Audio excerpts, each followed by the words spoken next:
ನಮಸ್ಕಾರ, ಸಮತಾ ನ್ಯೂಸ್ಗೆ ಸ್ವಾಗತ. ಚಿಕ್ಕಬಳ್ಳಾಪುರ ಜಿಲ್ಲೆ ಶಿಡ್ಲಘಟ್ಟ ತಾಲೂಕು ನಲ್ಲರಳ್ಳಹಳ್ಳಿಯ ಶ್ರೀ ರಾಮಲಿಂಗೇಶ್ವರ ಸ್ವಾಮಿಯ ಅದ್ದೂರಿ ಬ್ರಹ್ಮರಥೋತ್ಸವದಲ್ಲಿ ಕಾಂಗ್ರೆಸ್ ಪಕ್ಷದ ಚಿಕ್ಕಬಳ್ಳಾಪುರ ಜಿಲ್ಲಾ ಸಂಯೋಜಕರಾದ ರಾಜೀವ್ ಗೌಡರು ಭಾಗಿಯಾಗಿ ವಿಶೇಷ ಪೂಜೆ ಸಲ್ಲಿಸಿ ದೇವರ ಕೃಪೆಗೆ ಪಾತ್ರರಾದರು.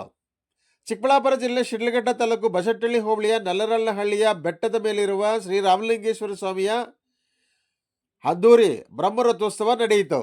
ಈ ಬ್ರಹ್ಮರಥೋತ್ಸವದಲ್ಲಿ ಚಿಕ್ಕಬಳ್ಳಾಪುರ ಜಿಲ್ಲಾ ಕಾಂಗ್ರೆಸ್ ಸಂಯೋಜಕರಾದ ರಾಜೀವ್ ಗೌಡರು ಭಾಗಿಯಾಗಿ ವಿಶೇಷ ಪೂಜೆ ಸಲ್ಲಿಸಿದರು. ಈ ರಥೋತ್ಸವಕ್ಕೆ ಆಗಮಿಸಿದ್ದ ಭಕ್ತಾದಿಗಳಿಗೆ ರಾಜೀವ್ ಗೌಡರ ಎಬಿಡಿ ಸಂಸ್ಥೆಯ ವತಿಯಿಂದ ಅನ್ನಸಂತರ್ಪಣೆ ಸಹ ಏರ್ಪಡಿಸಿದ್ದರು. ನಂತರ ಮಾತನಾಡಿದ ಅವರು, ನಾಡಿನ ಜನರು ಸುಖ ಸಮೃದ್ಧಿಯಿಂದ, ಆಸ್ತಿ ಐಶ್ವರ್ಯ ಆರೋಗ್ಯದಿಂದ, ಆಯುಷ್ಯರೊಂದಿಗೆ ಆ ದೇವರು ಕಾಪಾಡಲಿ ಎಂದು ಮೊರೆಯಿಟ್ಟರು. ಇದೇ ಸಂದರ್ಭದಲ್ಲಿ ದೇವರಾಜು, ಮಾಜಿ ಜಿಲ್ಲಾ ಪಂಚಾಯತ್ ಸದಸ್ಯರಾದ ಸುನೀತಾ, ಮನು ತೊಟ್ಲಿಗಾನಹಳ್ಳಿ ಹಾಗೂ ರಾಜೀವ್ ಗೌಡರ ಅಭಿಮಾನಿ ಬಳಗದವರು ಹಾಜರಿದ್ದರು. ವರದಿ ಅರಕೆರೆ ಮುರ್ರಾಜ್, ಪ್ರಧಾನ ಸಂಪಾದಕರು, ಸಮತಾ ನ್ಯೂಸ್, ಶಿಡ್ಲಘಟ್ಟ.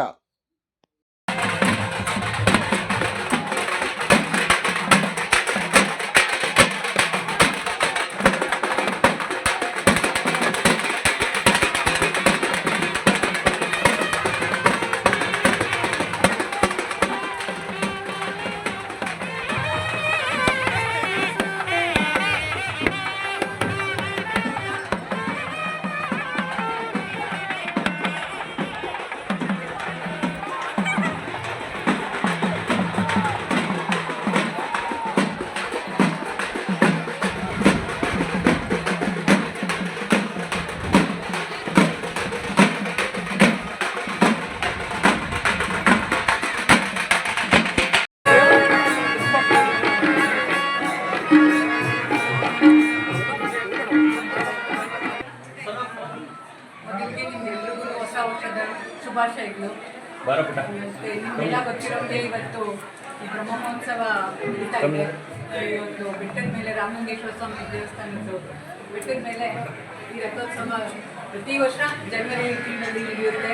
ಅದಕ್ಕೆ ಎಲ್ಲರೂ ಬಂದು ಇಲ್ಲಿ ಮುಂದೆ ಅಲ್ಲ, ನಮ್ಮ ಬಸಟ್ಟಳ್ಳಿ ಪಂಚಾಯತಿ ಎಲ್ಲ, ಶಿಡ್ಲಘಟ್ಟ ತಾಲೂಕಲ್ಲ, ಚಿಕ್ಕಬಳ್ಳಾಪುರದಿಂದ, ಬಾಗೇಪಲ್ಲಿಯಿಂದ, ಮತ್ತು ಚಿಂತಾಮಣಿಯಿಂದ, ಎಲ್ಲ ತಾಲೂಕಿನಿಂದ ಬಂದು ಎಲ್ಲ ಲೀಡರ್ಗಳು, ಎಲ್ಲ ಪಕ್ಷದ ಲೀಡರ್ಗಳು ಬಂದು ಅದ್ರ ಜೊತೆಗೆ ಅವರ ಕಾರ್ಯಕರ್ತರುಗಳಾಗಲಿ, ವಾಲಂಟಿಯರ್ ಮಾಡೋ ಸೇವಕರುಗಳಾಗಲಿ, ಆಮೇಲೆ ಗ್ರಾಮಸ್ಥರು, ಪಂಚಾಯತಿಯವರು ಎಲ್ಲರೂ ಪತ್ರಿಕೋದವರು ಎಲ್ಲರೂ ಬಂದು ಈ ರಾಮಲಿಂಗೇಶ್ವರ ಸ್ವಾಮಿ ರಥೋತ್ಸವನ ಬಹಳ ಚುರುಕುಗಳಿಂದ ನಡೆಸ್ಕೊಂಡಿದ್ದಾರೆ. ರಸ್ತೆಯಲ್ಲಿ ತುಂಬ ಚೆನ್ನಾಗಾಯಿತು. ಆ ದೇವರ ಆಶೀರ್ವಾದ ಸದಾ ನಿಮಗಿರಲಿ. ಅಷ್ಟೇ ಎಲ್ಲ ಗೊತ್ತಿರೋಷ್ಟೇ ಹುಟ್ಟಿದ್ದನ್ನು ನಾವು ತಿಳ್ಕೊಂಡೇ ಇದ್ದಾರೆ. ಇದು ಫಸ್ಟು ಬಸಟ್ಟಳ್ಳಿಯಲ್ಲಿ ಅವರೊಂದು ಕುಟುಂಬಕ್ಕೆ ಸೇರಿದಂತಹ 500 ಸ್ಟಾರ್ಟ್ ಆಗಿದ್ದು, ಅದು ಸ್ಟಾರ್ಟ್ ಆಗಿದ್ದು 1975 ಅವ್ರು ನಡೆಸ್ಕೊಂಡು ಹೋಗ್ತಾ ಇದ್ರು ರಥೋತ್ಸವ. ಅವತ್ತೇನಿದೆ 75 ಅವರು ಇಲ್ಲಿ ರಥೋತ್ಸವ ಮಾಡ್ಬೋದು ಅಂತ ನಮ್ಗೆ ಐಡಿಯಾನೇ ಇಲ್ಲ. ನೆಕ್ಸ್ಟು ಅದು 77 ನಮ್ಮ ಫ್ಯಾಮಿಲಿ ಬಂತು. ಸೊ ಇಷ್ಟು ವರ್ಷ ನಾವು ಅದನ್ನು ತಪ್ಪದೆ ಆ ದೇವ್ರು ನಡೆಸ್ಕೊಂಡು ಹೋಗ್ತಾ ಇದ್ದಾರೆ. ಅದು ಶಕ್ತಿಯಾದ ಕಷ್ಟ ನಮ್ಗೆ ಕೊಟ್ಟಿದ್ದಾರೆ. ಅದೆಲ್ಲನೂ ದೊಡ್ಡ ಆಶೀರ್ವಾದ ಪ್ಲಸ್ ರಾಮಲಿಂಗೇಶ್ವರ ಸ್ವಾಮಿಗಳ ಒಂದು ದಯೆ ನಮ್ಗೆ ಇರಲಿ ಅಂತೇಳಿ ಈ ರಥೋತ್ಸವ ನಮ್ಮೆಲ್ಲರಿಗೆಲ್ಲ ಆಶೀರ್ವಾದ ನಿಮ್ಗೆಲ್ಲರಿಗೂ ಸಿಗಬೇಕು ಅಂತ ಪ್ರತಿಯೊಬ್ಬರಿಗೂ ಬರಲಿ ಅಂತ ಎಲ್ಲ ಪಂಚಾಯತಿಗೂ, ಎಲ್ಲ ಗ್ರಾಮಸ್ಥರಿಗೂ ರೇಟ್ ಕಳಿಸಿ ಎಲ್ಲ ಬಂದು ಇಲ್ಲಿ ಸೇವೆ ಮಾಡಿ ಒಂದು ವಿಜೃಂಭಣೆಯಿಂದ ಮುಗಿಸ್ಕೊಟ್ಟಿದ್ದಾರೆ ರಥೋತ್ಸವನ. ಅವ್ರಿಗೆಲ್ರಿಗೂ ದೇವರು ಆಶೀರ್ವಾದ ಮಾಡಲಿ, ಆರೋಗ್ಯ, ನೆಮ್ಮದಿ, ಶಾಂತಿ ಸಿಗಲಿ. ಅಷ್ಟೇ ಅಲ್ಲದೆ ನಮ್ಮ ಕರ್ನಾಟಕದಲ್ಲಿರುವಂಥ ಎಲ್ಲರಿಗೂ ಒಳ್ಳೆ ಉತ್ತಮ ಜೀವನ, ಒಳ್ಳೆ ಮಳೆ ಆಗಿ ಬೆಳೆಯಾಗಿ ಸಂತೋಷವಾಗಿರಲಿ ಅಂತ ಕೇಳ್ಕೊತೀನಿ. ಆ ದೇವರ ಆಶೀರ್ವಾದ ಸದಾ ಇರಲಿ ಅಂತ ತುಂಬ ಥ್ಯಾಂಕ್ಸ್. ಎಲ್ಲರೂ ಬಂದಿದ್ದಕ್ಕೆ ತುಂಬ ಥ್ಯಾಂಕ್ಸು. ಸ್ಥಳದ ಬಗ್ಗೆ ಪ್ರತಿ ವರ್ಷವೂ ಹೇಳ್ತಾನೆ ಇರ್ತೀವಿ, ನಿಮ್ಗೆಲ್ಲರಿಗೂ ಚೆನ್ನಾಗಿ ಗೊತ್ತಿದೆ. ಏನಿಲ್ಲ, ಇಲ್ಲಿ ದೋಣಿಗಿದ್ದಾವಲ್ಲ, ರಾಮ, ಲಕ್ಷ್ಮಣ, ಸೀತಾ ಅಂತ, ಆ ಮೂರೂ ಅದರದ್ದೆಲ್ಲನೂ ರಾಮ ಬಂದು ಇಲ್ಲಿ ಶಿವಂದು ಪೂಜೆ ಮಾಡಬೇಕು ಅಂತ ಕೇಳಿದಾಗ, ಸರಿ ಟೈಮ್ ಆಗೋಗುತ್ತೆ ಅಂತ ಕೇಳಿದಾಗ ಹನುಮಂತನ ಕಳಿಸ್ತಾರಂತೆ. ಲಿಂಗ ತಗೊಂಡು ಪ್ರತಿಷ್ಠಾಪನೆ ಮಾಡಿ ನಮಗೆ ಸಂಧ್ಯಾ ವಂದನೆ ಮಾಡಿ ಇಲ್ಲಿಂದ ಮುಂದೆ ಹೋಗೋಣ ಅಂತ. ಅಷ್ಟರಲ್ಲಿ ಹನುಮಾನ್ ಲೇಟಾಗಿ ಬಂದಿದ್ದಕ್ಕೆ ಅಲ್ಲಿ ಒಂದು ಮಣ್ಣಿನಿಂದಲೇ ರಾಮ ಸೃಷ್ಟಿ ಮಾಡಿರೋದು ಲಿಂಗನ. ಅಲ್ಲಿ ನೀರು ಬೇಕಿತ್ತಲ್ಲ ಅಭಿಷೇಕಕ್ಕಾಗಿ ಅಥವಾ ಇನ್ನೊಂದಕ್ಕಾಗಿ ನೀರು ಬೇಕಾಗಿದ್ದಕ್ಕೆ ಬಾಣ ಹೊಡೆದು ನೀರು ಬರ್ಸಿದ್ದಾರೆ ರಾಮ ಅವರು. ಆ ಇತಿಹಾಸ ತುಂಬ ಹಳೆಯದ್ರಿಂದಲೇ ಇದೆ. ಇದು ಒಂದೇ ದೇವಸ್ಥಾನ ಅಲ್ಲ, ಇಂಥದ್ದು ಬೆಟ್ಟದ ಮೇಲಿರೋ ಎಷ್ಟೋ ದೇವಸ್ಥಾನದಲ್ಲೂ ಇದೇ ಥರ ಚರಿತ್ರೆ ಇದೆ, ಇತಿಹಾಸ ಇದೆ ದೇವಸ್ಥಾನಗಳು. ಅದ್ರ ಜೊತೆಗೆ ಲಿಂಗ ಥರ ಲೇಟ್ ಆಗಿದ್ದಕ್ಕೆ ಒಂದು ಆ ಕಡೆ ಪಕ್ಕದಲ್ಲಿ ಹನುಮಲಿಂಗ ಅಂತ ಪ್ರತಿಷ್ಠಾಪನೆ ಮಾಡಿ ರಾಮ ಪ್ರತಿಷ್ಠಾಪನೆ ಮಾಡಿರೋ ಲಿಂಗ ಇದು. ಎಲ್ಲ ಕಡೆ ನಾವು ನೋಡ್ತೀವಿ, ಆದರೆ ರಾಮಲಿಂಗೇಶ್ವರ ಎರಡೂ ಶಕ್ತಿ ಬೇಕಲ್ಲ ನಮಗೆ. ಶಿವನೂ ಬೇಕು, ವಿಷ್ಣುನೂ ಬೇಕು, ರಾಮನೂ ಬೇಕು. ಎರಡರದ್ದು ಶಕ್ತಿ ಸೇರಿ ಇಲ್ಲಿ ಒಂದು ತುಂಬ ಪವರ್ಫುಲ್ ಇರೋಂಥ ದೇವಸ್ಥಾನ ಆಗಿದೆ.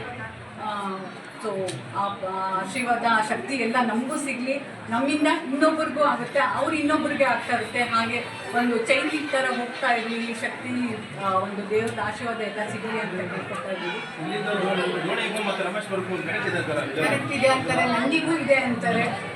ಆದರೆ ಅಷ್ಟು ಹಾಳಾಗಿ ಇಳಿಸಿದ್ರಿ ನಾವು, ತುಂಬ ಹಾಳಾಗಿ ಇಳಿಸಿ ಏನಿದೆ ಅಂತ ನೋಡೋಣ ಅಂತ ಒಂದ್ಸಲ ಇಳಿಸಿ ಕ್ಲೀನ್ ಮಾಡಿಸಿದ್ವಿ ಒಂದು 10 ವರ್ಷದ ಹಿಂದೆ. ಅಲ್ಲಿ ನಾನೇ ಎಲ್ಲ ಸಿಗ್ತಾ ಇತ್ತು, ತುಂಬ ಸಿಕ್ಕಿದೆ. ಬಟ್ ಇನ್ನೂ ಡೆಪ್ತ್ ಇದೆ ಅಂತ ಅಷ್ಟು ಹೋಗೋಕ್ಕಾಗ್ತಿಲ್ಲ, ಎಷ್ಟಾಗುತ್ತೋ ಅಷ್ಟು ನಾವು ತೆಗಿದ್ದಾರೆ. ಸೊ ಇಲ್ಲಿಂದ ಎಲ್ಲಿ ಕಲೆಕ್ಷನ್ ಇರುತ್ತೆ ಅಂತ ಹೇಳೋಕ್ಕೆ ಆಗಲ್ಲ, ಅದು ದೇವ್ರದ್ದು ಹೇಳ್ತೀರಲ್ಲ ಮಾತ್ರ ಗೊತ್ತೇ ಆಗಲ್ಲ. ಅದು ನೆಡ್ಸ್ಕೊಂಡು ಹೋದಂಗೆ ನೆಡ್ಸ್ಕೊಂಡು ಹೋಗ್ತಾ ಇದ್ದಾನೆ ಅಂತ ನಿಮ್ಗೆ ಎಲ್ರಿಗೂ ಪಟ್ಟಕತ್ತೆ, ಎಲ್ರಿಗೂ ದೇವಸ್ಥಾನ ಈ ವರ್ಷ ತುಂಬಾ ಜನ ಹೆಚ್ಚಾಗಿ ಭಕ್ತಾದಿಗಳು ಬಂದಿದ್ದಾರೆ. ಮತ್ತೆ ಎಲ್ಲರೂ ಬಂದು ಭಾಗವಹಿಸಿದ್ದು, ಅವರು ಬಂದು ದೇವರ ಆಶೀರ್ವಾದ ಪಡ್ಕೊಂಡು ಹೋಗಿದ್ದಾರೆ. ಇನ್ನು ಹೆಚ್ಚಾಗಿ ಜನ ಬರಲಿ. ಮತ್ತೆ ರಾಮಲಿಂಗೇಶ್ವರ ಸ್ವಾಮಿ ದೇವಸ್ಥಾನ ಬಸವನಹಳ್ಳಿ ಹೋಬಳಿಯಲ್ಲಿರೋದು ಎಲ್ಲರಿಗೂ ಗೊತ್ತಾಗಲಿ. ಜಿಲ್ಲೆಗೆ ಮಾತ್ರ ಅಲ್ಲ, ರಾಜ್ಯದಾದ್ಯಂತ ಎಲ್ಲರೂ ಬಂದು ದೇವರ ಆಶೀರ್ವಾದ ಪಡ್ಕೊಂಡು. ಮೇಡಮ್, ಬೆಟ್ಟದ ಮೇಲಿನ ರಸ್ತೆ ವ್ಯವಸ್ಥೆ ಏನು ಮಾಡ್ಲಿಕ್ಕೆ ಆಯ್ತಾನೆ ಮುಂದಿನ ವರ್ಷಕ್ಕೆ ಅಷ್ಟೊತ್ತಿಗೆ ಮಾಡೋಣ, ಸರ್ಕಾರದಿಂದ ಅನುದಾನ ಎಲ್ರಿಗೂ ನಮಸ್ಕಾರ. ಎಲ್ರಿಗೂ ಹೊಸ ವರ್ಷದ ಶುಭಾಶಯಗಳು. ಈಗ ಬಸವನಹಳ್ಳಿ ಹೋಬಳಿ ಬಸವನಹಳ್ಳಿ ಪಂಚಾಯಿತಿಯ ಕುಂದಾನಹಳ್ಳಿ ಬೆಟ್ಟದಲ್ಲಿ ರಾಮಲಿಂಗೇಶ್ವರ ಸ್ವಾಮಿಯ ಬ್ರಹ್ಮರಥೋತ್ಸವ ಭಾಳ ಸಂಭ್ರಮ ಸಡಗರದಿಂದ ಅದ್ದೂರಿಯಾಗಿ ನಡೆಯಿತು. ಇದಕ್ಕೆ ಯಾರೆಲ್ಲ ಕಾರಣೀಕರ್ತರಾದರು, ಈ ದೇವಸ್ಥಾನದ ಅಭಿವೃದ್ಧಿ ಮಂಡಳಿಯವರಿರ್ಬೋದು, ಅದ್ರ ಕನ್ವೀನರ್ ಸುನೀತ್ ಅಕ್ಕವರಿರ್ಬೋದು, ನಮ್ಮ ತಹಸೀಲ್ದಾರ್ ವೇದನ ಸಿದ್ಧಿಯವರಿರ್ಬೋದು, ಹಾಗೂ ವಿಶೇಷವಾಗಿ ಇಲ್ಲಿ ನಮ್ಮ ಶಿಡ್ಲಘಟ್ಟ ವಿಧಾನಸಭಾ ಕ್ಷೇತ್ರದಾದ್ಯಂತ ಇದಕ್ಕೆ ದೇವಸ್ಥಾನಕ್ಕೆ ಸುಮಾರು ಭಕ್ತಾದಿಗಳಿದ್ದಾರೆ. ಆ ಭಕ್ತಾದಿಗಳಿಗೆ ಎಲ್ರಿಗೂ ಕೂಡ ಆ ಭಗವಂತ ಒಳ್ಳೆಯದು ಮಾಡಲಿ. ಎಲ್ಲರೂ ಕೂಡ ಇಲ್ಲಿ ವರ್ಷ ಪ್ರತೀತಿಯಂತೆ ಬ್ರಹ್ಮರಥೋತ್ಸವ ಭಾಳ ಸಂಭ್ರಮದಿಂದ ನಡೆಯುತ್ತೆ.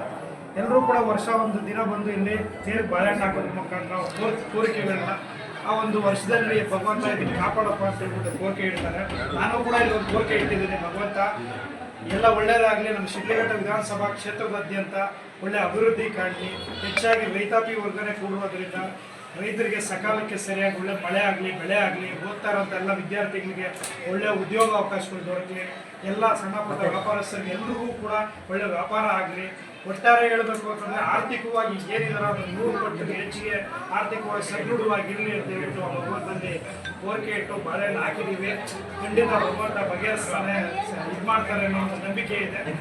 ವರ್ಷ ಇನ್ನೂ ಹೆಚ್ಚಿನ ಒಂದು ರೀತಿಯಲ್ಲಿ ನಡ್ಕೊಂಡು ಹೋಗಲಿ, ಒಳ್ಳೆ ಅಭಿವೃದ್ಧಿ ಅಂತ ಈ ಒಂದು ದೇವಸ್ಥಾನ ಕೊಂಡೊಯ್ಯಲಿ. ಅದಕ್ಕೆಲ್ಲ ಸಹಕಾರಿಯಾಗಿ ನಾವು ಭಕ್ತರಾಗಿ, ನಾವು ಸೇವಕರಾಗಿ ನಮ್ಮ ಉಸಿರೋ ತನಕ ಈ ದೇವಸ್ಥಾನದಲ್ಲಿ ಸೇವೆ ಮಾಡಬೇಕು ಅನ್ನೋ ಒಂದು ಮನೋಭಾವದಿಂದ ನಾವು ವರ್ಷ ಈಗಾಗಲೇ ಸುಮಾರು ವರ್ಷಗಳಿಂದ ನಡೆಸ್ಕೊಂಡು ಹೋಗ್ತಿದ್ದೀವಿ. ಸುಮಾರು ಇವತ್ತು ಇಲ್ಲಿ ಏನಾಗುತ್ತೆ ಅಂದರೆ ಭಕ್ತಾದಿಗಳು, ವಿಶೇಷವಾಗಿ ಮಹಿಳೆಯರು ಎಲ್ಲರೂ ಕೂಡ ಉಪವಾಸದಲ್ಲಿ ಬರ್ತಾರೆ. ಉಪವಾಸದಲ್ಲಿ ಬಂದು ದೇವರ ಒಂದು ಪೂಜೆ ಸಲ್ಲಿಸಿ ರಥೋತ್ಸವ ಆದ ನಂತರನೇ ಪ್ರಸಾದ ಸ್ವೀಕಾರ ಮಾಡೋದು ಎಲ್ಲ ಪದ್ಧತಿ. ಹಾಗಾಗಿ ಎಲ್ಲರೂ ಕೂಡ ಉಪವಾಸದಲ್ಲಿ ಬರೋದ್ರಿಂದ ಹಳ್ಳಿಗಳಿಂದ ಅವರಿಗೆಲ್ಲ ಏನೋ ಒಂದು ವ್ಯವಸ್ಥೆ ಮಾಡಬೇಕು ಅಂತ ಹೇಳಿ ಸುಮಾರು ನಾವೊಂದಷ್ಟು ಜನಕ್ಕೆ ಸ್ವೀಟ್ ಪೊಂಗಲ್ಲು, ಪಲಾವು ಎಲ್ಲ ಒಂದಷ್ಟು ಊಟದ ವ್ಯವಸ್ಥೆ ಕೂಡ ಮಾಡಿದ್ವಿ. ಮುಂದಿನ ದಿನಗಳಲ್ಲಿ ಇಲ್ಲಿ ಇನ್ನೂ ಹೆಚ್ಚಿನ ರೀತಿಯಲ್ಲಿ ಖಂಡಿತ ಯಾವುದೇ ಸಂಶಯ ಇಲ್ಲಿ ಸಾವಿರಾರು ಸಂಖ್ಯೆಯಲ್ಲಿ ಬರ್ತಾರೆ. ಇದೊಂದು ಪ್ರಸಿದ್ಧವಾದ ಸ್ಥಳ ಆಗಿ ಹೊರಹೊಮ್ಮೋದ್ರಲ್ಲಿ ಯಾವುದೇ ಡೌಟ್ ಇಲ್ಲ ಅನ್ನೋ ಮಾತನ್ನು ಹೇಳ್ತೀನಿ. ಈ ಒಂದು ಅಭಿವೃದ್ಧಿಗೆ ಈಗ ನಮ್ಮ ಕನ್ವೀನರ್ ಸುನೀತ್ ಅಕ್ಕವರು ಇರ್ಬೋದು, ನಮ್ಮ ತಹಸೀಲ್ದಾರ್ ಇರ್ಬೋದು, ಎಲ್ಲರೂ ಕೂಡ ಹೆಚ್ಚಿನ ಒಂದು ಕೈ ಜೋಡಿಸಿ ನಾನು ಕೂಡ ಒಟ್ಟಿಗೆ ಇರ್ತೀನಿ. ಇನ್ನೂ ಏನೆಲ್ಲ ಅಭಿವೃದ್ಧಿ ಕಾರ್ಯಗಳು ಆಗೋದಿದೆ, ಸರ್ಕಾರದಿಂದಲೂ ಕೂಡ ಏನೆಲ್ಲ ಸವಲತ್ತುಗಳು ಪಡ್ಕೋಬೋದು, ಅದಕ್ಕೆ ನಾವೆಲ್ಲ ಒಟ್ಟಾಗಿ ಸೇರಿ ಅದಕ್ಕೆ ಒಂದು ಶ್ರಮಿಸೋಣ ಅಂತ ಬಿಟ್ಟು ಇವತ್ತು ಸಂದರ್ಭ ಹೇಳ್ತಿದ್ದೀನಿ.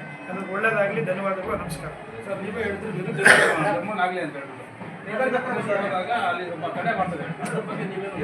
ಈಗ ನಮ್ಮಲ್ಲಿ ಶಿಡ್ಲಘಟ್ಟ ವಿಧಾನಸಭಾ ಕ್ಷೇತ್ರದಲ್ಲಿ ಸುಮಾರು ಮರಳು ಭೂಮಿ, ಬಂಡೆ ಇರುವಂಥ ಭೂಮಿಗಳು ಸುಮಾರು ಭೂಮಿಗಳಿದ್ದಾವೆ. ಅಂಥ ಭಾಗದಲ್ಲಿ ಮಾಡಿದ್ರೆ ನಮಗೊಂದು ಒಳ್ಳೆಯದಾಗುತ್ತೆ ಅನ್ನೋ ಉದ್ದೇಶ.